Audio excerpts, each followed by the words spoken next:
মুখের দিকে তাকাইয়া রে বুঝতে আর বাকি নাই, আপনার মুখের দিকে তাকাইয়া দেখি রে আপনি বুঝি বড় দুঃখী মানুষ।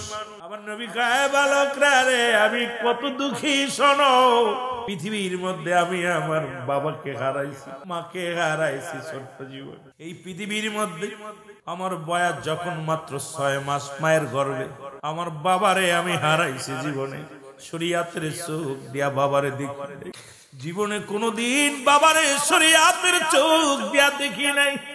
6 বছর বয়স যখন আমি আমার মারে হারাইলাম রে, 6 বছর 7 মাস যখন বয়স আদর করতো আমার দাদা জান আব্দুল মুত্তালিব, তাকে হারাইলাম। সব হারাইছি আমি, এতিম হই নাই। মাকে হারাইছি, এতিম হই নাই। বাবারে হারাইছি, আমি এতিম হই নাই। কারণ আমি উম্মতের কান্ডারি, আমার উম্মতের বুকে ধারণ করে আমি আমার রব্বে কারিমের দরবারে শুকরিয়া আদায় করে জোরে জোরে চিল্লায়া বলা যাবে না আমার হাবা। আরে ও মামা আয়াতি খায়রুল লাকুম, তো দলিল নয়। রাসূল বললেন আমি উম্মাহ, আমি দুনিয়ার মধ্যে আগমন করলাম উম্মতের জন্য, বিদায় নিছি উম্মতের জন্য। আসবে আমার নবী রাসূলুল্লাহর ভালোবাসা। দুইটা কথা আমি আগেই বলছি, আলোচনা দিতে চেয়েছিলাম একদিকে, হঠাৎ আমি ছোট মাসুম বাচ্চাগুলো দেখে আমার নবীর ইশকে দেওয়ানা হয়ে রাসূলুল্লাহর প্রেমে পুড়ে বসে আছে আল্লাহর গোলামেরা, তাদেরকে একটু কিছু শোনায় যায়। রাসূল নবী আমরা, আরে নবী আমার ঈমানদারের শান সুবহানাল্লাহ, উম্মতের কান্ডারি নবী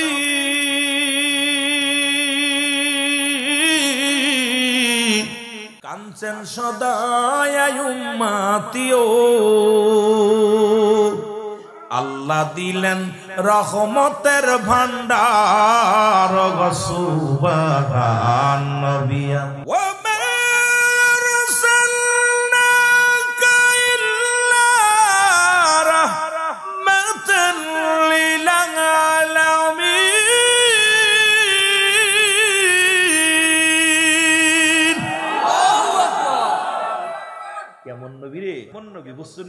তামাম পৃথিবীর রহমত উম্মতের জন্য দান করেছে আমার নবী রাহমাতাল লিল আলামিন। এই নবীকে চাই কি চাই না? এটা বলেন চাই কি চাই না? মারহাবা বলেন। এমনি আর সাহেব কেবলা বলে গেছে না, বাঁচাও ঈমান বাঁচাও দেশ, সাহেব কেবলার নির্দেশ। যারা বলেন ঠিক কি না? কথাটা এখন বর্তমান আমার মনে পড়ে। এই জন্য রাসূল বলে গেছেন, মিজি শরীফের হাদিস 3952 নাম্বার। মুফতি সাহেবরা বালা হইরা হন, আমি আস্তে আস্তে যাবো, কারণ রাত তো বেশি হয়ে গেছে। পোলা ফান্ডে নিয়ে বইছি, জ্ঞানী গুণী মানুষ তো ঘুমাইতেছে সব। আমার নবীজি বলছেন, আমি দেখতেছি আমার উম্মাতের ভিতরে একদল উম্মাত, ওরা নিজেরা মূর্তি পূজা করব, অন্যকে মূর্তি পূজার সহযোগিতা করব। আসতে কইলেন কেন? আমার আব্বার দলিল নিরেবা, আপনারা বাফেরে কি করেন? আব্বা কননি, আব্বাই লেখছেনি। রাসূল বলছে তিরমিজি শরীফে 3952 নাম্বার হাদিস, নবীজি বলছে, দেখলাম এখন যে অবস্থা, আমার সমাজ সবাই এখন ক্ষমতার জন্য পাগল। আয় হায়, রাসূলের প্রেম ছেড়ে দিয়ে, আল্লাহর বিধান ছেড়ে দিয়ে সবাই এখন চলতেছি অন্য পথে। জোরে বলেন ঠিক কিনা? আরো জোরে বলেন ঠিক কিনা? এ দুনিয়ার মুসলমান,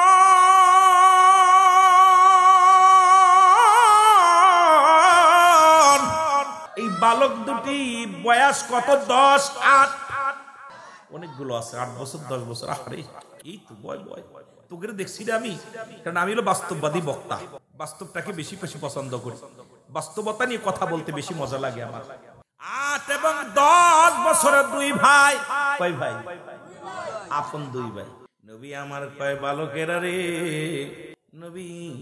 নবী কেমনি বায়ানাত বলে নাই, আপনি কত ভালো, এটা প্রমাণ এলাকার মধ্যে গেলে দেখবেন।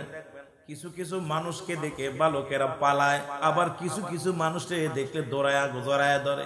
কারণ আপনার যাদের মন ভালা, যারা বালকদের ভালোবাসে, দেখবেন ছোট ছোট মাসুম বাচ্চাগুলো তার পিছ ছাড়ে না, সব সময় থাকে। আপনার চরিত্র কেমন এটা একমাত্র জাস্টিফাই করতে পারে আপনার ঘরের বিবি। আপনার ব্যবহার কেমন এটা জাস্টিফাই করতে পারে আপনার কাজের মানুষ। আপনার আমি কেমন ব্যবহার আমার বিষয় জানতে হলে আমার ড্রাইভারের কাছে যেতে হবে, আমার সহকারী মুফতি মেহেদী হাসান সিদ্দিকীর কাছে যেতে হবে। ও মুসলমান শোনো, আর আমার ব্যবহার কেমন ছোট্ট বালকেরা বলে দিবে রুহুল আমিন দুষ্ট গেলে মারে, কারণ রুহুল আমিন ভালো মানুষ দেখলে আদর করে। এই জন্য আপনার চরিত্র জাস্টিফাই করতে হলে ছোট মাসুম বাচ্চাদের কাছে গেলে চিনা যাবে আপনি কেমন। জোরে জোরে চিল্লায় বলা যাবে না মারহাবা। সবার কাছে যায় না বালকেরা, বালকেরাও বোঝোর মানটা কেমন। আমাদেরও বাবা নাই, দুই বালক চোখের পানি ছেড়ে কান্দার বলে নবী গো, এই পৃথিবীর মধ্যে আমাদের বাবা নাই রে।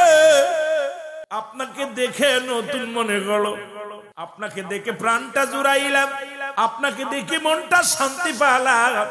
নবী গো আপনি কিসের জন্য আসছেন মদিনায়? কিসের জন্য আসছেন নবী গো? রাসূল বলে শোনো, মদিনায় আমি আসছি আমার একটা উদ্দেশ্য, আমার আল্লাহ রাব্বুল আলামিনের হুকুমে আসছি। কারণ কাফের বেদুইনেরা, আবু লাহাবের গোষ্ঠী, মুসলমান সোনা আবু জেহেলের গোষ্ঠীরা অসংখ্য মুসলমানদের নির্যাতন করে, মুসলমানদেরকে হত্যা করে, মুসলমানদের নির্যাতন করে, মুসলমানদেরকে কষ্ট দেয় রে, মুসলমানদের ঘর বাড়ি জ্বালিয়ে দেয়। যারা নবমুসলিম মুসলিম তাদেরকে নির্যাতন করে। আমি রাসূল আসছি রে, আমি উম্মতের কান্ডারি রে। আরে আমি নবী চিন্তা করেছি কাফের বিদ্রোহীদের সঙ্গে আমি যুদ্ধ করব। জোরে জোরে চিল্লায়া বলা যাবে না মারহাবা। শেয়ার করতেছে বালক দুইটার লগে। নবীজি দেখছে আমরা তো ছোট বাচ্চাদেরকে পাত্তাই দিন। রাসূল বলতেছে আমার মন চাই আমি যুদ্ধ করব। সেই যুদ্ধটার নাম হলো বদরের যুদ্ধ। জোরে বলেন না মারহাবা। হ্যাঁ জোরে বলো। যুদ্ধে যাব, প্রস্তুতি নিতেছে। সাহাবীদেরকে ডাক দিয়ে বলতে, সাহাবীরা তোমরা যুদ্ধ হবে, আবু জেলের গোষ্ঠীর লগে কাফেরদের লগে যুদ্ধ হবে, তোমরা সরঞ্জানি গোছাও। রাসূলের কাছে মাত্র 8টা ঘোড়া, 2টা ঢা, 2টা তরবারি সংরক্ষিত আছে। রাসূলুল্লাহ সৈন্যদেরকে ডাকতেছেন, সৈন্যরা আসছে। আয়েশা বলে ইয়া রাসূলুল্লাহ কি নিয়ে যুদ্ধ করব? ঘোড়ার সংখ্যা মাত্র 8টা আর তরবারির সংখ্যা মাত্র 2টা, এইটা নিয়ে যুদ্ধ করবেন কাফেরদের সঙ্গে? আপনি কি জানেন আবু জেহেলের অবস্থা? আবু জেহেল তো বিশাল সৈন্য বাহিনী, অস্ত্র বাহিনী, ঘোড়া গাধা, এরপরে উট, এরপরে হাতি, এগুলো তো অনেক ওর কাছে। আমার রাসূল বললেন তোমাদের কাছে আছে আমার আল্লাহ, তোমাদের কাছে আছে তোমার নবী রাহমাতাল লিল। জোরে চিল্লায় বলেন রাহমাতাল লিল। কয়টা শক্তি? জোরে বলেন কয়টা শক্তি? আওয়াজ জোর হয় না। কয়টা শক্তি? এরে মুসলমান বোমা নিয়ে যুদ্ধ করে না, মুসলমানদের ক্ষেপণাস্ত্র লাগে না। মুসলমান যেদিন পড়েছিল লা ইলাহা, নাই কোনো ইলা ইল্লাল্লাহু, এক আল্লাহ ছাড়া, বাতিলের বিরুদ্ধে সেদিনই জিহাদ শুরু হয়ে গেছে। কারণ ডান বামে তাকানোর আর সময় নাই। আপনার আমার একমাত্র ভরসা আমার আল্লাহ। জোরে বলেন ঠিক কিনা? আর একটু জোরে বলেন ঠিক কিনা? আমার বাবারা, রাসূল আকরাম সাল্লাল্লাহু আলাইহি ওয়াসাল্লাম বললেন তোমরা তো কালেমা পড়েছো, আল্লাহ ছাড়া কোনো ইলা নাই, আল্লাহ ছাড়া কোনো মাবুদ নাই, আল্লাহ ছাড়া কোনো দোসরা নাই। আহা, এখন আর সেই আল্লাহকে পাওয়ার একমাত্র ঠিকানা আমি নবী তোমাদের সাথে আছি। সুতরাং যুদ্ধ হবে 2টা শক্তি নিয়ে। তোমরা তরবারি দেখতেছো 2টা, ঘোড়া দেখতেছো 8টা। এটা শুধু এটা নয়, তোমাদের স্বয়ং যুদ্ধ হবে। আমার রব্বে কারীম সাহায্য করবে, তোমার মদিনাওয়ালা আমি নবী তোমাদের সাথে আছি। জোরে বলেন না মারহাবা। আর একটু জোরে বলেন না মারহাবা। আমার বন্ধুগণ, আমার বালক দুটি বলে ইয়া রাসূলুল্লাহ, ইয়া হাবিবাল্লাহ, তাহলে থাকেন আমরা যাই। বাড়িতে গেলেন, বাড়িতে যা দেখে দুঃখিনী মা চোখের পানিগুলো ছেড়ে ছেড়ে কান্দে। দরজায় দাঁড়ায়া 8 বছরের বালক আর হলো 10 বছরের বালক, দুটি বাচ্চা মানুষ দরজায় দাঁড়ায়া দেখে রে মা জননী ফুফায় ফুফায় কান্দে। কয় আল্লাহ, আজ যদি আমার স্বামী বেঁচে থাকতো, আমার স্বামী বদর প্রান্তে যুদ্ধে যাইতো। রাসূলুল্লাহ বদরের যুদ্ধের নাম ঘোষণা করেছেন। সুতরাং এই যুদ্ধে মুসলিম মিল্লাত, মুসলমানেরা আল্লাহ যুদ্ধে ঝাঁপিয়ে পড়বে। তার আগেই তো আমি আমার স্বামীরে হারাইলাম। আজকে যদি বদরের যুদ্ধে আমার স্বামী যদি যুদ্ধ করতে যায় শহীদ হয়ে যেত, তাহলে আমি শহীদের বিবি বলে কিয়ামতের ময়দানে রব্বে কারীম তোমার দরবারে দাঁড়ায় যা বলতাম, আল্লাহ আমি শহীদের স্ত্রী, আমি আল্লাহ আমি শহীদের স্ত্রী, আজকে আমার স্বামী বেঁচে নাই, আজকে আমার রাসূল যাবে যুদ্ধের ময়দানে, আমার ছোট ছোট দুটি বাচ্চা তারাও তখন নাবালক সাবালক হয় নাই, সুতরাং তাদেরকে পাঠাতে পারছি না, মনে বড় দুঃখ, আমিও যেতে পারছি না, কারণ আমি আমার রাসূলকে সাহায্য করব কেমনে? রব্বে কারীম আজকে আমার স্বামী দুনিয়ার মধ্যে নাই, আল্লাহ আমার মনে বড় কষ্ট, আমার মনে বড় দুঃখ, আমি শহীদের বিবি হতে পারলাম না। জোরে জোরে চিল্লায়া বলা যাবে না মারহাবা।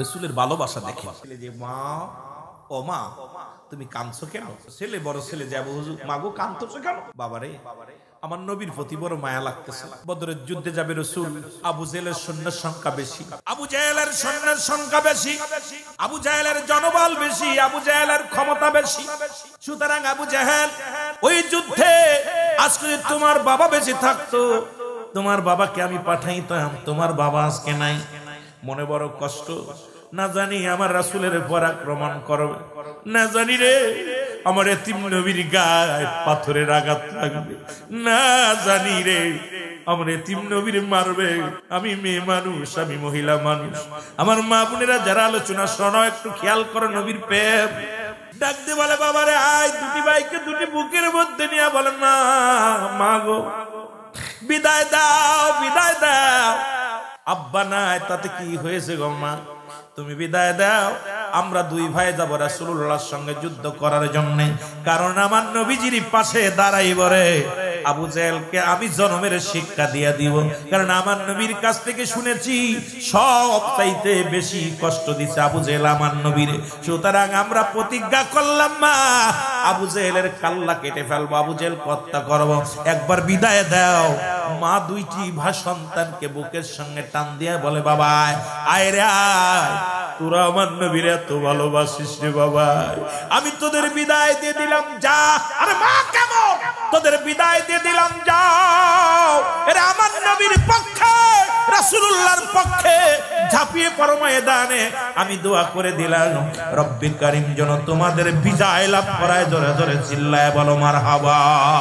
ওরে আসবে কবে সুখের একটা দিন গো ইলাহি, আসবে আরো জোরে বলেন আসবে কবে সুখীন গো ইলাহি, আসবে ইলাহি। রং তামাশার দুনিয়াতে আসিয়া ভুলিলাম তবে, কবরেতে উপায় হবে কি আমার, কবরেতে উপায় হবে ইলাহি।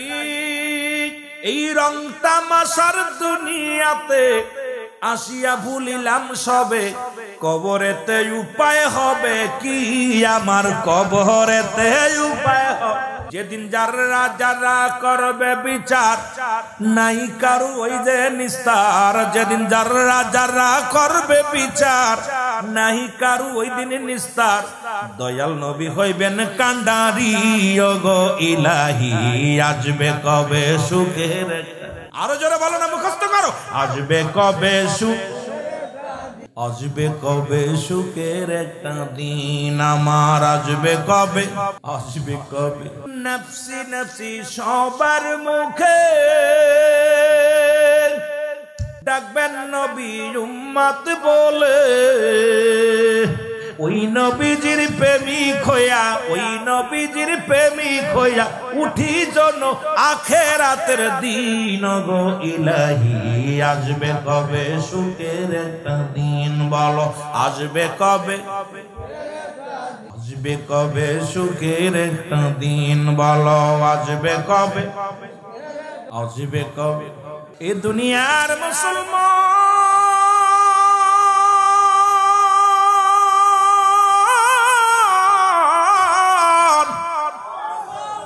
নবীজি ঘোষণা দিলেন যুদ্ধে যেতে হবে গো, সবাই কাতার বন্দী হইয়া, কানা ন্যাংরা নুলা সব দ্বারা গেছে নবীর প্রেমিকেরা, এ ভাই শোনো, নবীকে কত ভালোবাসে রাসূলুল্লাহ। চিন্তা করলে এটা যুদ্ধের ময়দান, আবেগ দিয়ে কাজ হবে না, বাস্তবতা দরকার। আবেগে কাজ হবে না, বাস্তব দরকার। রাসূলুল্লাহ চিন্তা করে যাব যুদ্ধের ময়দানে, এই ছোট ছোট বালকরা দাঁড়াইছে, কানার খুরাটা দাঁড়াইছে, এ কি করবে? কানাডা দাঁড়াইছে, এ কি করবে? রাসূলুল্লাহ বললেন মাফ হবে। যুদ্ধের ময়দানে সেনাপতি হবে, যুদ্ধের ময়দানে সৈনিকেরা যারা হবে এদেরকে আমি মাফ দিয়া পাঠাইবো যুদ্ধের ময়দানে। সুবহানাল্লাহ বলেন না? কারণ এই ছোট ছোট মাসুম বাচ্চা যুদ্ধের ময়দানে না পারবে দৌড়াইতে, না পারবে একটা পাথর মারতে, নিজের আক্রান্ত হইব। রাসূল তো আসলে রহমতের নবী। নবীজি বললেন তোমরা কাতারে দাঁড়ায় যাও, আমি নবী আজকে সিলেকশন করব তোমাদের কাকে কাকে আমি যুদ্ধের ময়দানে পাঠাবো। মুসলমান 313 জন সৈন্য পাঠাইবে রাসূলুল্লাহ। রাসূলুল্লাহ নিজেই বললেন আমি আজকে তোমাদের সৈন্যদেরকে বাছাই করব। দুই ভাই বলা বলি করে, ভাই রে যেহেতু আজকে মরছি, বিপদে পড়েছি, আসি তো যুদ্ধ করার জন্য। রাসূল বলছে মাপ দিবে। এখন যদি মাপে কম পড়ে যায় নিবে না, কি করা যায়? দুই ভাই এক জায়গাও দাঁড়ানো যাবে না। বড় ভাই ছোট ভাইকে বলে তুই ওই জায়গা দাঁড়া, 3-4 জনের সামনে যে দাঁড়া, আমি আর একটু পিছে দাঁড়াই। কারণ দুজন দুই লাইনে দাঁড়ায়। উনি যে একটা টিলার উপরে, একটা পাথরের উপরে দাঁড়াইলেন বড় হওয়ার জন্য। রাসূল মাপতে মাপতে যায় বড় ভাইয়ের কাছে গেলেন, মারহাবা বলেন, ওনার গায়ে হাত দিলেন, দিয়া কয় বাবা রে তুমি এখানে দাঁড়াইছো কেন? বলে হুজুর আমি যুদ্ধে যাব। 10 বছর বয়স। কয় বছর? এই যুবকেরা কয় বছর? 10 বছরের ফুলাকে আমি যুদ্ধে যাব। নবীজি কয় তুমি ছোট মানুষ। এদিকে কয় হুজুর আমি তো বড় হওয়ার জন্য এনে দাঁড়াইছি। সুবহানাল্লাহ বলেন না? কত বড় বুদ্ধি দেখছেন নি? হুজুর কয় তুমি এনে দাঁড়াই, হুজুর বড় হওয়ার জন্য দাঁড়াইছি, মানে টিলার উপরে একটা দাঁড়াইছি, উঁচু জায়গা দাঁড়াইছি, একটু বড় দেখা যাচ্ছে। নবীজি বলেন তুমি ছোট্ট মানুষ এখানে দাঁড়াইছো কেন? বলি ইয়া রাসূলুল্লাহ ইয়া হাবিবাল্লাহ আমি যুদ্ধে যাব। নবীজি বললেন তুমি কি বলতে চাও? তোমার মা বাবা, তোমার বাবার কাছ থেকে অনুমতি নিয়ে আসো। বলি ইয়া রাসূলুল্লাহ ইয়া হাবিবাল্লাহ আমার বাবা দুনিয়া থেকে আগেই বিদায় হয়ে গেছে। তাহলে তোমার মার কাছে বিদায় নাও। ইয়া রাসূলুল্লাহ ইয়া হাবিবাল্লাহ আমি আমার মায়ের কাছ থেকে বিদায় নিয়ে আসছি, কারণ আমার মা আমাকে দোয়া করে দিয়েছে যুদ্ধের ময়দানে যাওয়ার জন্য। ইয়া রাসূলুল্লাহ আপনি না বলবেন না, আমাকে একটু সুযোগ দেন, আমি যাব বদরের প্রান্তে যুদ্ধ করতে। কারণ যে আপনাকে গালি দিছে, যে আপনাকে কষ্ট দিছে, সব চাইতে মক্কার জমিনে যে সবচেয়ে কষ্ট দিছে নবী গো, তাকে আমি মারার জন্য যাব। আমার নবীজি বুকের সন্ধ্যে টান দিয়ে কয় যা তোরে আমি সিলেট।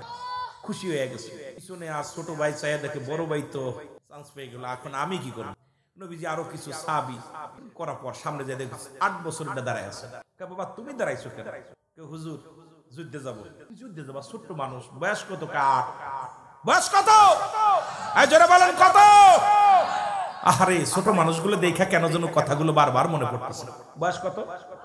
বড়টার বয়স 10। কয় হুজুর যুদ্ধে যাব। বললেন বাবা তুমি 8 বছর বয়স। কয় হুজুর ওই যে সিলেক্ট করছেন ওইটা তোমার বড় ভাই, ওইটা নিছেন না?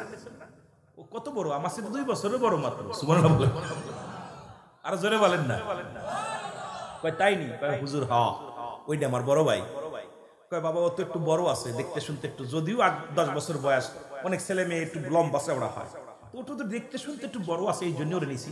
তুমি ছোট মানুষ, তুমি। কয় হুজুর আমিও যাবো। কয় বাবা না তুমি ছোট্ট মানুষ, তুমি বাড়ি ফিরে যাও, তোমার মার কাছ যাও। কয় হুজুর মার কাছ থেকে শেষ বিদায় নিয়ে আইছি।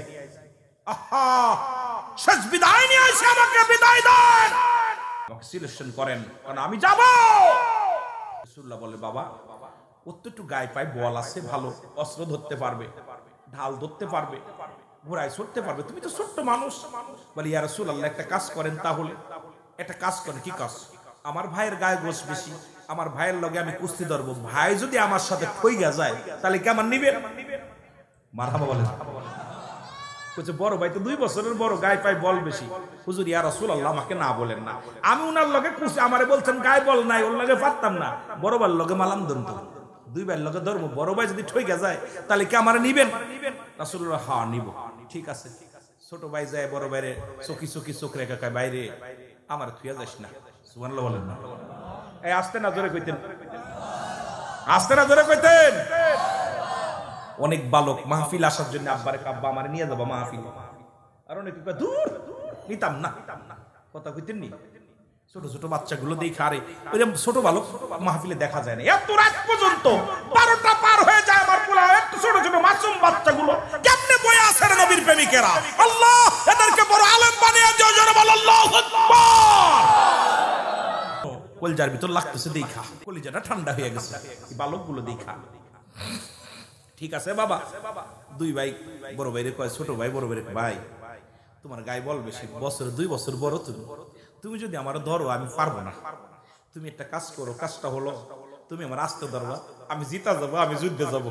সুবহানাল্লাহ। বড় ভাই ডাক দে ছোট ভাইকে, মানে রাসূল তোমাকে সিলেকশন করে নাই, তোমাকে নির্বাচন, তোমাকে কি করে নাই, তোমাকে সাপোর্ট করে নাই, তুমি ফিরে যাও আমার কোলে। কয় না রে ভাই, কারণ আমার নবীরে গালি দিছে রে, আমার নবীরে কষ্ট দিছে রে।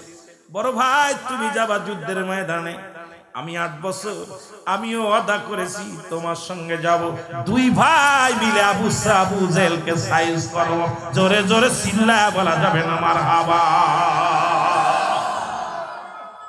ঠিক আছে বাইরে, ঠিক আছে। বড় ভাই আস্তে ধরছে, ছোট ভাই ডাক্কা দিয়ে ফেলে দিছে, ফেলে দিয়ে বুকের পর বয়া কয়, ইয়া রাসূলুল্লাহ দেখেন নেবেন না, মানে গুটি পায়ে আগিয়ে আসতেছে রাসূলুল্লাহর সঙ্গে। জিবরিল আমিন এসে বলে, ইয়া রাসূলুল্লাহ ইয়া হাবিবাল্লাহ, ওদিকে আবু জাহেলের গোষ্ঠীগুলো হাজির হয়ে গেছে, আমি আপনার কাছে খবর নিয়ে আসলাম। নবীজি বলে, ওদের সংখ্যা কেমন? বলে হুজুর 1000 সৈন্য, 1000 তরবারি। নবীজি বলেন, আমার কাছে তো তরবারি আছে 2টা আর 8টা ঘোড়া আছে। এই মানুষের মধ্যে 313 জনের মধ্যে কার হাতে দিব তরবারি, কার হাতে দিব ঘোড়া? বলি, ইয়া রাসূলুল্লাহ টেনশন করেন না, আল্লাহ রাব্বুল আলামিন আজকে 3000 সৈন্য আমার সঙ্গে পাঠিয়ে দিয়েছে, আর 5000 সৈন্য প্রস্তুতি রাখছে, যদি আপনি চান তাদের আনবো। কত হাজার? 3000 সৈন্য নিয়ে আমি আইছি নবী, তো 1000 আপনার 313 জন। আল্লাহ আমারে কইছে, তুই এই জিবরিল 3000 সৈন্য নিয়ে যা। কত? আয় জোরে বলেন কত? 3000 সৈন্য। নবীজি সায়াদাকে 3000 সৈন্য, আয় হায় 5000 প্রস্তুতি আছে। কয় নবী গো যদি লাগে ওদেরও ডাকতাম, 3000 আইছে আমার সাথে। রাসূলুল্লাহ বলেন, তোমরা ওঠো, বদর প্রান্তের যুদ্ধের জন্য রওনা হয়ে যাও। আমার বাবারা, আমার বন্ধুরা, আমার গভীর মনোযোগ। যুদ্ধ শুরু হয়ে গেল, কাটাকাটি শুরু হয়ে গেল, মারামারি শুরু হয়ে গেল। দিন একজন নয়, দুজন নয়, 70 জন কাফেররা দুনিয়া থেকে বিদায় হয়ে গেল। 70 জন বন্দী হয়ে গেলেন। আর আমার নবীর সাহাবীদের মধ্যে মাত্র 14 জন শাহাদাতের পেয়ালা পান করল। আমার বাবারা, আমার গভীর মনোযোগ। ওই বদর যুদ্ধ প্রান্তরে ওই বালক দুটি খোঁজাখুঁজি করে আবু জেহেলকে খুঁজতেছে, কোথায় রে আবু জেহেল? এ মুসলমান শোনো, এদিকে আবু জেহেল সামনে, আর আকরামা ওর বড় ছেলে ও পাশে ঘোড়ার উপরে দাঁড়িয়ে আছে। আবু জেহেল ঘোড়ার উপরে দাঁড়িয়ে আছে। দূর থেকে ডাকতে বলে, আমার ভাইয়েরা আবু জেহেলকে। আবু জেহেল দুই ভাই চলে গেছে তরবারি নিয়ে, যায় এখন নাগল পায় না, কাটবে কেমনে, ধরবে কেমনে। ছোট্ট মানুষ, এ তো হাঁটুর নিচেই পড়ে আছে, 8 বছরের 10 বছরের পড়া। বড় ভাই ছোট ভাই কয়, আজকে আবু জেহেলরে মারতেই হবে, কারণ প্রতিজ্ঞা করেছি দুনিয়া থেকে বিদায় করে দেব। আবু জেহেলকে মারা যায় কেমনে? ওই ঘোড়া তো নাগল পাওয়া যায় না, কারণ ঘোড়ার নিচে আসি। ছোট ভাই যুক্তি দেয়, বড় ভাইয়ের কাজ করো, ঘোড়ার পা কেটে দাও, ঘোড়ার পায়ের মধ্যে খুব দাও, দেখবে ঘোড়া পড়ে যাবে, আবু জেহেলকে মারা বড় সহজ হয়ে যাবে। জোরে বলো আল্লাহু আকবার। ঘোড়ার পায়ের মধ্যে কোপ দিলেন। ছোট ভাই এক পায়ে, বড় ভাই এক পায়ে যখন কোপ দিছে, ঘোড়া জমিনের মধ্যে পড়ে গেছে, আবু জেহেলও পড়ে গেছে। আবু জেহেলের দাড়ি, লম্বা দাড়ি মুবারক, মুসলমান মুবারক বললে বেয়াদবি হবে। এরে মুসলমান শোনো, আজকে অসংখ্য দুশমনের রাসূল দাড়ি টুপি জুব্বা মাথায় দিয়া আমার নবীকে নিয়ে কটূক্ত করে, সাহাবীদেরকে নিয়ে কটূক্ত করে। এমনও কিছু মুনাফিকের দল আছে, আল্লাহ কমিনান নাস, মানুষের মধ্যে মায়াকুল, তারা বলবে আমান্না তার ঈমান আনছে বিল্লাহি, আল্লাহর প্রতি, অবিলা কিরাতের প্রতি বিশ্বাস স্থাপন করেছে। ওমা হুম বিমুমিনিন।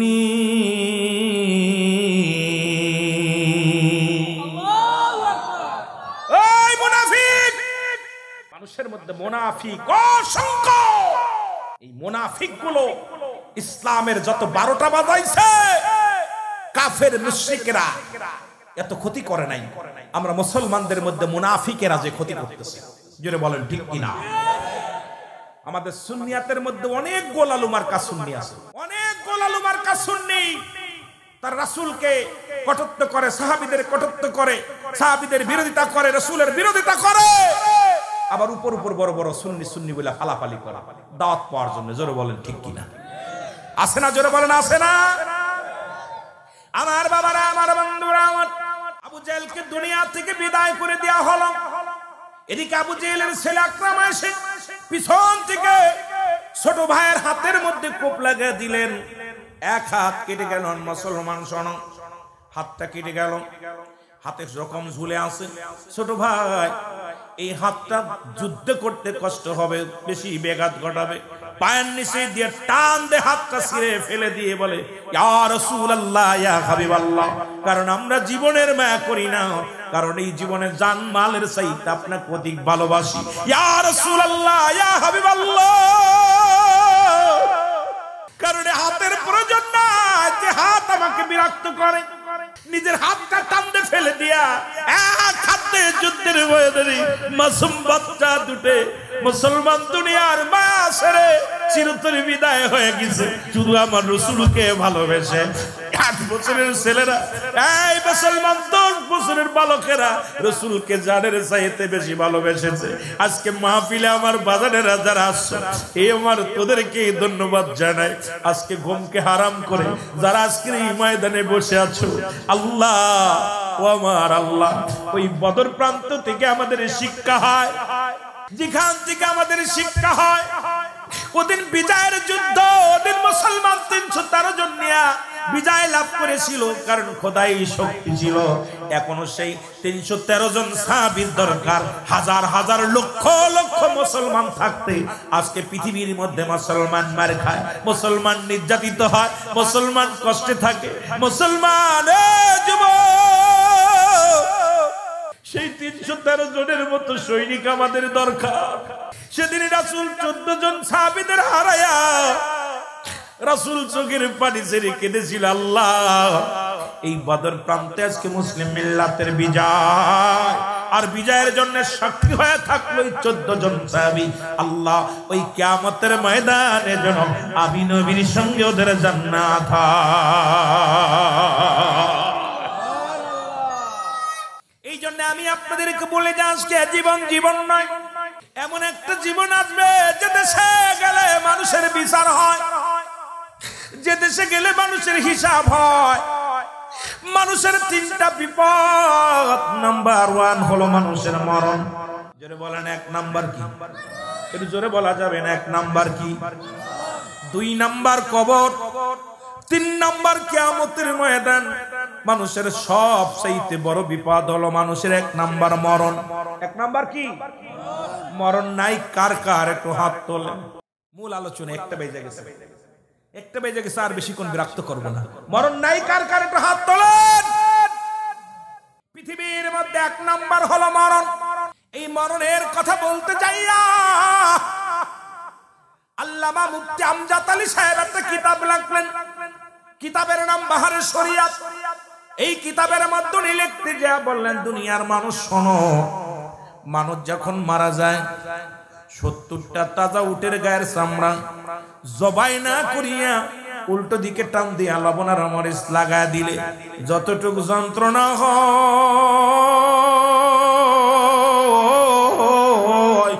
এর চাইতে 70 গুণ যন্ত্রণা হলো একটা সাধারণ মৃত্যু। এখন আমরা যারা মরণকালে পায়খানা করে দিই, মরণকালে যারা প্রস্রাব করে দিই, অনেক মানুষ মরণের সময় জিহ্বাটা বড় হয়ে যায়। কত মানুষের কাপন পরাইলাম, কত মানুষের দাফন করাইলাম, কত মানুষ মৃত্যুর পরে জিহ্বাটার ভিতরে দেওয়া যায় না। ওই মানুষগুলো মৃত্যুর পরে চোখ দুটি বন্ধ করা যায় না। হাজার চেষ্টা করে চোখ দুটি খোলা রয়েছে, বন্ধ করা যায় না রে। ওই মরণের সময় পায়খানা প্রস্রাব পর্যন্ত করে দিছে। ওই মরণের সময় একটা অঙ্গ বেঁকা হয়ে গেছে, তাদের মরণটা কত কঠিন হয়। আমার বাবারা, আমার বন্ধুরা, আমার এই মরণের পেয়ালা পান করতে হবে, কোনো সন্দেহ নাই। শুধু আপনি আমি নয়, তমাম পৃথিবী যেদিন শেষ হয়ে যাবে রে মুসলমান, শুনে নাও। কথাগুলো বলতে গেলে বড় কষ্ট হয়, যেহেতু স্রষ্টার মৃত্যু নাই, সৃষ্টির মৃত্যু আছে। এই জন্য আমাদের জানার দরকার, ফিরাউন, নমরুদ, কারুন, আদম আলাইহিস সালাম থেকে শুরু করে আখির নবী রাহমাতুল লিল আলামিন পর্যন্ত কত নবী, কত পয়গম্বর, কত ওলি, কত গাউস কুতুব দুনিয়ার মধ্যে আগমন করে, সবাই দুনিয়া থেকে বিদায় হয়ে গেল। এই দুনিয়ার মধ্যে কেউ নাই, থাকা সম্ভব নয়। ধরে ধরে চিল্লায় বলেন ঠিক কিনা? এক নাম্বার বিপদ হলো, এক নাম্বার বিপদ কি? মরণ। যারা বলেন এক নাম্বার বিপদ কি? মরণ। দুই নাম্বার কবর। তিন নাম্বার হলো কিয়ামতের ময়দান।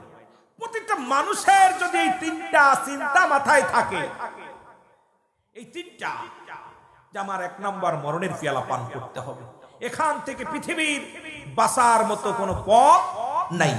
কারণ ডাক্তার, কবিরাজ কত ওষুধ আবিষ্কার করলো, কত কি আবিষ্কার করলো, মরণ থেকে বাঁচা যাবে এমন ওষুধ আবিষ্কার করতে পারে? করছেনি? ওষুধ আছে, হয়তো 6 মাস বাঁচবেন। দেখা যায় টাকা পয়সা আছে, টাকার গরম, লন্ডন আমেরিকা নিয়ে 6 মাস 1 বছর চিকিৎসা করার পর কিছুদিন হায়াত আল্লাহ হতে দিয়েছে। তারপরও যারা মুসা আলাইহিস সালামের কাছে, আজরাইল আলাইহিস সালাম আইছে মুসা আলাইহিস সালামের জানটা নেওয়ার জন্য। মুসা আলাইহিস সালাম বলতেছে, খুব খেয়াল, বলতেছে জিবরিল তুমি আইছো কেন? আপনার জান নেওয়ার জন্য আসছি। আপনি কি যাবেন না থাকবেন? খুব খেয়াল, আপনি কি যাবেন না থাকবেন? মুসা আলাইহিস সালাম বলতে, দাঁড়া আমি আল্লাহর লগে একটু কথা কয়ে দিই, আল্লাহর লগে কথা কয়ে দিই। এখন জিবরিল আমিনের মাধ্যমে কথা বলতেছে, মুসা, জি আল্লাহ, আল্লাহ আপনি আজরাইলে পাঠাইছেন? কহ আজরাইলে পাঠাইছি। পাঠাইছেন তো? ও আমার আল্লাহ, আপনি আজরাইল পাঠাইছেন? কয় জি পাঠাইছি, তোমার জন্য পাঠাইছি, শোনো। কথা হচ্ছে, খুব খেয়াল। কয় মুসা তুমি কি আর কিছুদিন থাকতে চাও দুনিয়ায়? দুনিয়া বাল হুয়া কিলাব, এই দুনিয়াটা পচা দুর্গন্ধ মরি। মানুষের চরিত্র হলো কুকুরের চরিত্র। কুকুর যেমন মুড়ি পাইলে খুশি হয়, সে জামানার মানুষগুলো সম্পদ পাইলে খালি খুশি হবে। সব ছেড়ে দিয়া খালি দুনিয়ামুখী হয়ে গেছে। জোরে বলেন ঠিক কিনা? সব দুনিয়ামুখী হয়ে গেছে।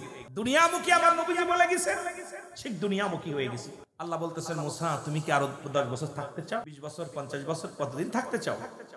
মুসা আলাইহিস সালাম বলতেছে, আল্লাহ আমি আর 100 বছর যদি থাকি তারপরে কি হবে? তারপরে মরা লাগবে। কি হবে? জোরে বলেন না, কি হবে? এরপর মরা লাগবে। 50 বছর মরা লাগবে, 10 বছর মরা লাগবে। রব্বে কারীম, যদি মরাই লাগবে তাহলে আর এতদিন পয়সা লাভ কি? দুনিয়ার মধ্যে এত কষ্ট করে ইবাদত বন্দেগী করা, বুড়া হয়ে গেছি এখন, ওর দরকার নাই। তা আপনার লগে মরার আগে একটু শেষ, আল্লাহ গো আপনার লগে আমার একটা দাবি থাকবে, আমি মরার আগে আপনার লগে কিছু কথা কইতে চাই। সুবহানাল্লাহ কইতে আরো জোরে বলেন না।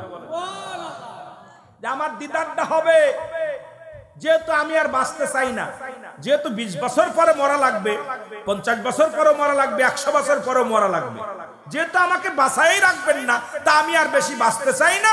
আমাকে একটা সপ্তাহ একটু সুযোগ দেন, আগামী সপ্তাহে আপনার সঙ্গে সাক্ষাৎ করব, তারপরে মালাকুল মউত পাঠাই দিন। সুবহানাল্লাহ বলেন। যাক, আজরাইল ফিরে গেছে। আল্লাহ আজরাইল কি খবর? আল্লাহ তোমার মুসা কইছে আর এই একটা সপ্তাহ আপনার লগে একটু দেখা করব, কথা কইব, তারপরে যাব। তাই নি? জি আমি বলছি, আপনি 500 বছর দিচ্ছেন, 100 বছর, যতদিন চাবেন ততদিন পর্যন্ত আপনার হায়াতের মধ্যে বরকত দান করবো আল্লাহ। আপনি থাকতে চান কতদিন? কয় থাকতে তো চাইছিলাম, কিন্তু তারপরে কি হবে? কয় মরণ লাগবে। তা মরার কথা হই না, মুসা নবী কইছে দরকার নাই, যেহেতু যেতেই হবে আগেই যাই। সুবহানাল্লাহ বলেন। এ যুবকেরা খেয়াল করবি, যত আগে যাব ততই লাভ। পাপ থেকে বাঁচার দরকার। যে অবস্থায় পাপ চলতেছে, ব্যভিচার চলতেছে, অন্যায় চলতেছে, জুলুম চলতেছে, ঈমানের সঙ্গে যদি মরতে পারি জীবনটা সার্থক। জোরে বলেন ঠিক কিনা? আরো জোরে, আরো জোরে। মুসা আলাইহিস সালামকে ডাকছে আল্লাহ, মুসা আয় পড়ো। সাক্ষাৎ হওয়ার পর মুসা আলাইহিস সালামকে ডাকতে বলতেছে, নবী মুসা তুমি আর তোমার সঙ্গে কথাবার্তা কাল্লা, আমি তো চলে যাব, তো দুনিয়া থেকে যাওয়ার আগে আপনার সঙ্গে দেখা করার জন্য আসছি। সর্বপ্রথমে একটা দাবি হলো আমার বনি ইসরাইলের লোকজন আমার অত্যন্ত মায়া করে, ভালোবাসে। এটা দুনিয়ার মায়া দেখেন না, মরে যাচ্ছে বাল বাচ্চার মায়া ছাড়তে পারে না, কথা বুঝেননি? মরে যাচ্ছে তাও ছেলের জন্য কান্দে, মেয়ের জন্য কান্দে। আরে বেটা তুই কবরের কি পুঁজি করছস? ফজর গেছে কাজা, ইশা গেছে কাজা, মাগরিব গেছে কাজা, জোহর গেছে কাজা, আসর গেছে কাজা, এদিকে চিন্তা নাই, বাল বাচ্চার জন্য কান্দে। মুসা কয় আল্লাহ, কি আল্লাহ গো, ওই আমার কমের লোকের একটু খাবার ব্যবস্থা করে দিয়ে না, কারণ ওরা আমারে ভালোবাসে, ওরা ওদের নালিশটা নিয়ে আইছি। আমার আল্লাহ কয় মুসা রে, তোমার যাবার সময় হয়ে গেল, তুমি এখনো কম নিয়ে ভাবো। কি জানো, তুমি তোমার কম নিয়ে ভাবো, আর আমি আমার সৃষ্টি জগৎ নিয়ে ভাবি। কারণ আমি আমার সৃষ্টি জগতে যা কিছু আছে সব কিছুর দায়িত্ব আমি রব্বে কারিমের। আমি খাওয়াই, আমি পড়াই, আমি মারি, সব কিছুর মায় দায়িত্ব কে? এ জোরে চিল্লায় বলেন কে?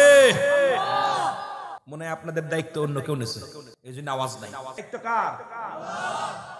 তারপর আল্লাহ আমার বনি ইসরাইল লোকেরা একটু পুড়িয়ে জাতি, তো ওরা ফিরি ফিরি খাইতে ভালোবাসে, ওদের খাবারের ব্যবস্থা। আল্লাহ কে মুসা তুমি এখন যাও, এই পথে যাও, ওই জায়গা বসো, খানতে যা তুর পাহাড়ের ওই পাশে যে বসো। যাইতে পথে মুসা আলাইহিস সালাম হঠাৎ দেখে একটা নদী দেখা মুসা আলাইহিস সালাম কাল্লা, এত বড় নদী তো দেখলাম না আসার সময়।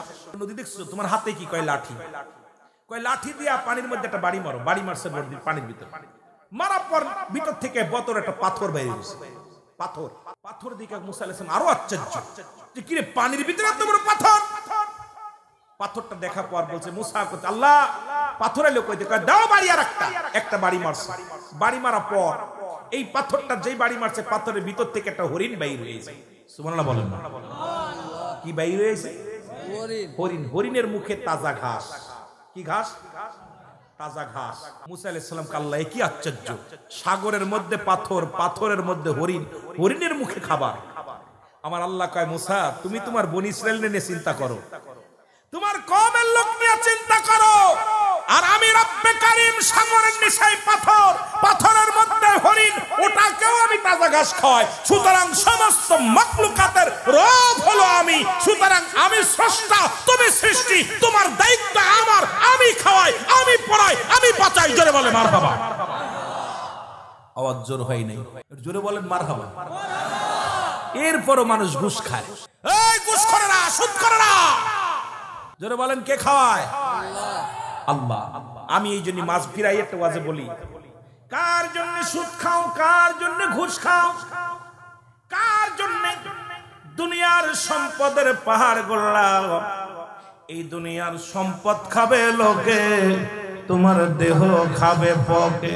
সুতরাং এই দুনিয়ার মধ্যে তুমি বিশাল বাড়ি করে গেলা, ছেলে মেয়েদের খুশি করার জন্য আমেরিকা লন্ডন বাড়ি বানাইলাম, বিদেশে কামাইলাম। যাদের জন্য তুমি কামাইলাম সে তো তোমার নয়, এক ওয়াক্ত নামাজ আদায় করে দোয়া করে নাই, একটা রোজা রাখিয়া দোয়া করে নাই। দুনিয়ার মধ্যে তোমার জন্য কেউ কাঁদে নয়, সম্পদের জন্য কান্দে। এই দুনিয়ার সম্পদ তোমার ছেলে ভাগাভাগি করে নিবে, মেয়ে ভাগাভাগি করে নিবে, ভাই বন্ধু ভাগাভাগি করে নিবে। তোমার গুনার ভাগটা কেউ নেবে না, কারণ তোমার পাপের ভাগটা কেউ নেবে না। এই জন্য দুনিয়ার সম্পদ খাবে লোকে, তোমার দেহ খাবে ফকে। সম্পদ খাবে লোকে আর দেহ খাবে পোকায় খাবে, পোকায়। হায় হায়, এই চিন্তা যদি প্রতিটা মানুষের ভিতর থাকতো, এই ভাবনা যদি প্রতিটা মানুষের ভিতরে থাকতো যে আমার দেহ মুবারক মাটিতে শোয়া দিবে, এটা পোকামাকড়ে খাবে, এই দুনিয়ার মধ্যে সে নামাজ ছাড়তে পারতো না, রোজা ছাড়তে পারতো না, হজ ছাড়তে পারতো না, যাকাত ছাড়তে পারতো না, দুনিয়ার মধ্যে অন্যায় পথে পা বাড়াইতো না। আমার আল্লাহ ডাক দেখায়, মুসা সারা জগতের মালিক আমি, তুমি চিন্তা করো তোমার কওমের জন্য, আর আমি রব্বে কারীম চিন্তা করি গোটা মাখলুকাত নিয়ে। সুতরাং তুমি যেমন তোমার কওমরে ভালোবাসো, তোমার চাইতে আমি কোন অংশে আমার কোন মাখলুকাতকে কম ভালোবাসি না, কারণ সৃষ্টি জগতের শ্রেষ্ঠ। তুমি শুনে নাও, এই মানব জাতি শুধু নয়, তামাম পৃথিবীর যত মাখলুকাত আছে রে মুসা, সব মাখলুকাতের অন্নদাতা হলাম আমি। লম্বা আলোচনা করা যায় না, আপনাদেরকে এইটুকুই বোঝা উচিত যে যেহেতু আল্লাহ খাওয়ায় আল্লাহ পড়ায়, তাহলে ঘুষ সুদ খাওয়া যাবে না, ঠিক কি না? কথা কন, ঠিক কি না? যে না খেয়ে আছে তারও দিন যাচ্ছে।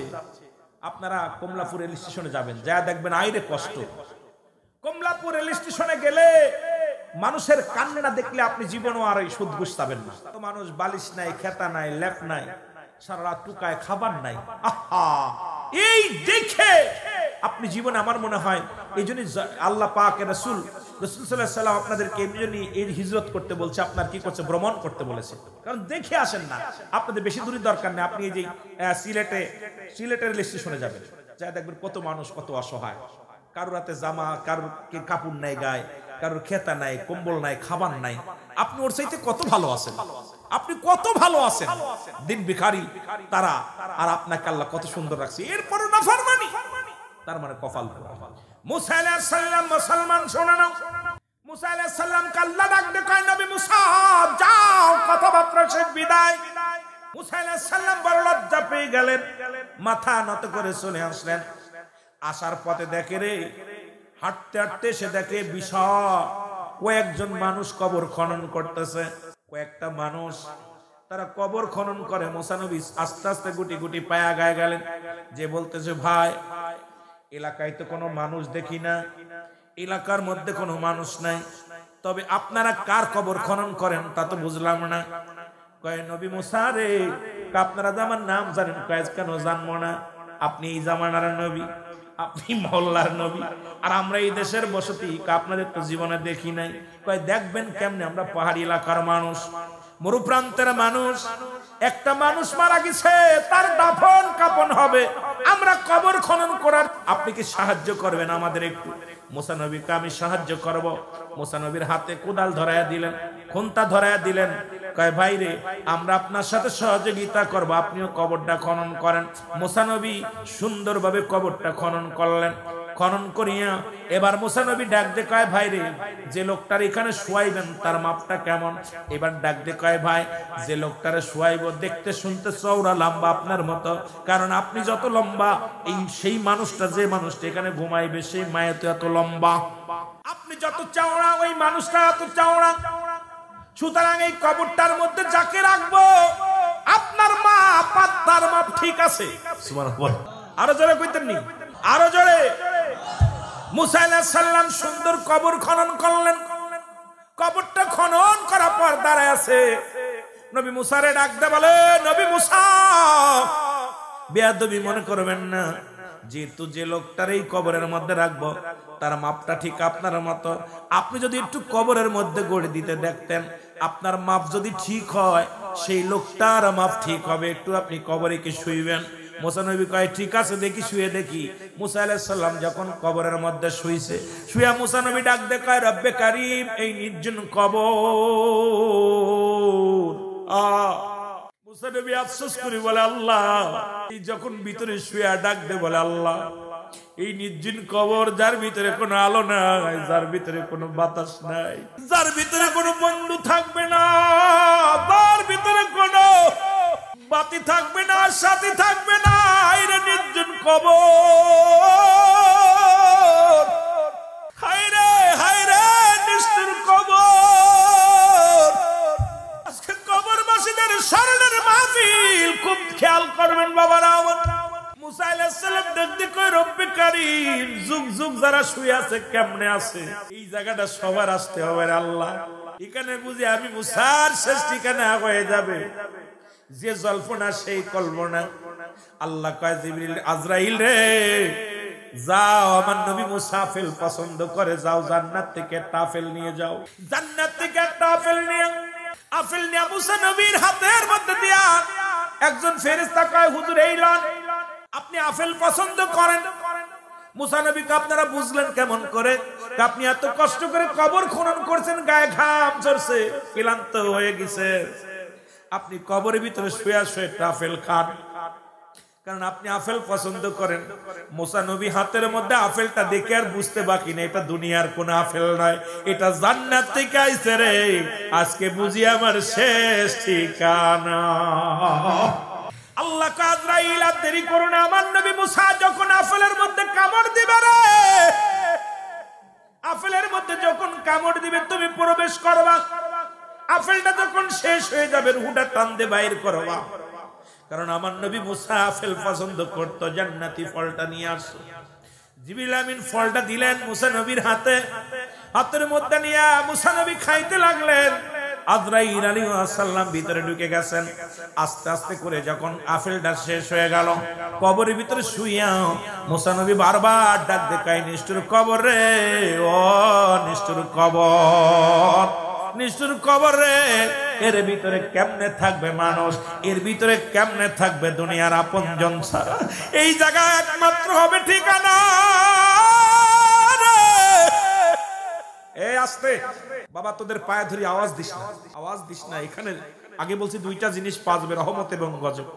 আমার বাজানেরা কত কষ্ট করে বসে আছে, তোরা একটু দাঁড়িয়ে থাক, বসে থাক, এই তো আর অল্প একটু ছেড়ে দিব, তারপরে সবাই এসে বসবি, প্রয়োজন নাই।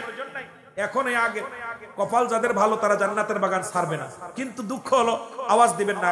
আস্তে আস্তে ইশারা দিয়ে নিজেরা বসেন, অন্যকে সুযোগ করে দেন। একটু জিকির করেন আর আগে আগে বসেন, লা ইলাহা, আগে বসেন না, আরে লা ইলাহা, আরো জোরে লা ইলাহা, আরো জোরে লা ইলাহা।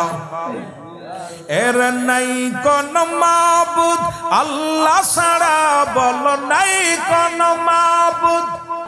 এর লা ইলাহা ইল্লাল্লাহ, বলো লা ইলাহা। জবান খোলে লা ইলাহা, এই অনেক জায়গা সামনে আছে লা ইলাহা। এই আসমান সুন্দর, জমিন সুন্দর, আসমান সুন্দর, জমিন সুন্দর, আরো সুন্দর গাছপালা, এর সে সুন্দর এই জগতে আমার নবী কামলিওয়ালা, লা ইলাহা। এই আগে বসেন সবাই, সবাই আগে বসেন, ভাইদের বসতে দেন। লা ইলাহা, জবান খোলে লা ইলাহা। তুমি কাউকে বানাইলা নবীরুল্লাহ, তুমি কাউকে বানাইলা খলিলুল্লাহ, বলো কাউকে বানাইলা নবীরুল্লাহ, তুমি কাউকে বানাইলা খলিলুল্লাহ। আইরে নূর মুহাম্মদ সাল্লাল্লাহ, বলো নূর মুহাম্মদ। আর লা ইলাহা ইল্লাল্লাহ, বলো লা ইলাহা, লা জোরে লা ইলাহা। আগে বসেন, লা ইলাহা, লা ইলাহা ইল্লাল্লাহ মুহাম্মাদুর রাসূলুল্লাহ। এ ভাই, এই কমিটির বাইরা বেজাল বাদায় না, ওটা নিজেরা সোজা করে নিবে। দেখো আপনাদের লাগবে না, এলাকার মানুষগুলো ভালো দেখবেন, এমনি বয়া পর বসেন। আপনারা বসেন, আপনারা বসেন, আপনারা বসেন। আমার কমিটির ভাইরা নিজেরাই, আপনারা দেখবেন আমার ভাইরা এমনি বয়া পড়বে। দেখছেন না কত সুন্দর ছাতক পাখির মতো বসে আছে। সবাই তো দুয়ার কাঙ্গাল, সবাই আমরা দিন ভিখারি, কেউ আপনার সবাই চাই কিছু আল্লাহর কাছে। সবাই সুতরাং ডিস্টার্ব করবেন না, এদেরকে ডিস্টার্ব করবেন না। বসেন, কথা বসেন, বসেন। মহব্বতের সঙ্গে দুরূদ শরীফ পড়েন। আল্লাহুম্মা মাওলানা মুহাম্মাদ সাইয়্যিদিনা। এ দুনিয়ার মুসলমান,